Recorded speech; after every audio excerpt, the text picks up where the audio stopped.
ప్రభుత్వ పథకాలకు ప్రభుత్వాలు మారిన ప్రతిసారి పేర్లు మారుతూ ఉంటాయి. ఇది మనకి తెలిసినటువంటి అంశమే. ఎందుకంటే గతంలో ఎన్టీఆర్ వైద్య సేవగా ఉన్నది జగన్ ప్రభుత్వం వచ్చిన తర్వాత వైఎస్ఆర్ ఆరోగ్యశ్రీగా మారింది. అంతకుముందు చంద్రన్న బీమాగా ఉన్నది వైఎస్ఆర్ బీమాగా మారింది. అలానే అనేకమైనటువంటి పేర్లు, ఒకటి కాదు, జగనన్న విద్యా కానుక, జగనన్న వసతి దీవెన, జగనన్న విద్యా దీవెన, జగనన్న గోరుముద్ద, ఇలా ప్రతిదీ కూడా ఆయన పేరు పెట్టుకున్నారు అప్పుడు.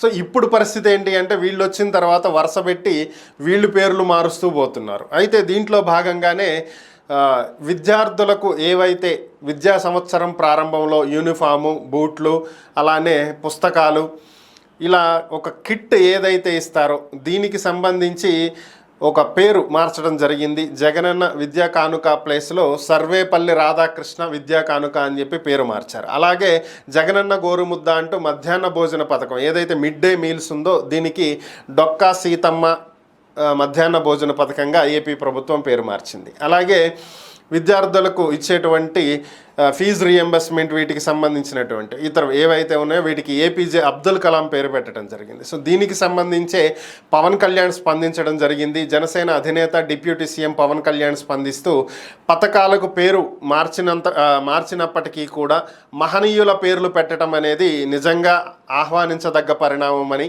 ఇలాంటి గొప్ప గొప్ప వ్యక్తుల పేర్లు పెట్టడం ద్వారా ప్రభుత్వం వీరిని మరొకసారి పిల్లలకు ఇప్పుడు వచ్చేటువంటి నెక్స్ట్ జనరేషన్కి వాళ్ళ గురించి తెలిసే విధంగా స్ఫూర్తిదాయకంగా మారుస్తుందని, నిజంగా దీనికి చాలా సంతోషిస్తున్నాను అని చెప్పి చంద్రబాబుని అభినందించడం జరిగింది.